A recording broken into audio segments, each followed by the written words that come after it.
Heredity and Opportunity. You are not barred from attaining greatness by heredity. No matter who or what your ancestors may have been, or how unlearned or lowly their station, the upward way is open for you. There is no such thing as inheriting a fixed mental position. No matter how small the mental capital we receive from our parents, it may be increased. No man is born incapable of growth. Heredity counts for something. We are born with subconscious mental tendencies, as for instance, a tendency to melancholy or cowardice, or to ill temper.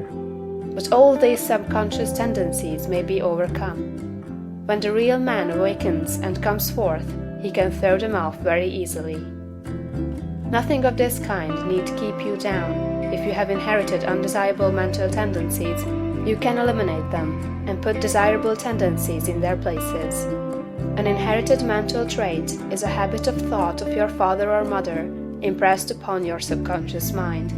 You can substitute the opposite impression by forming the opposite habit of thought.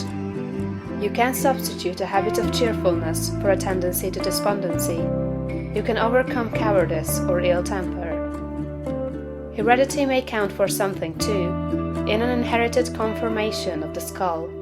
There is something in phrenology, if not as much as its exponents claim. It is true that the different faculties are localized in the brain, and that the power of a faculty depends upon the number of active brain cells in its area.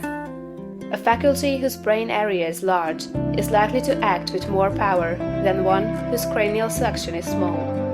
Hence, persons with certain conformations of the skull show talent as musicians, orators, mechanics, and so on. It has been argued from this that a man's cranial formation must, to a great extent, decide his station in life, but this is an error. It has been found that a small brain section, with many fine and active cells, gives as powerful expression to faculty as a larger brain with coarser cells. And it has been found that by turning the principle of power into any section of the brain, with the will and purpose to develop a particular talent, the brain cells may be multiplied indefinitely. Any faculty, power, or talent you possess, no matter how small or rudimentary, may be increased. You can multiply the brain cells in this particular area until it acts as powerfully as you wish. It is true that you can act most easily through those faculties that are now most largely developed. You can do, with the least effort, the things which come naturally, but it is also true that if you make the necessary effort, you can develop any talent. You can do what you desire to do, and become what you want to be.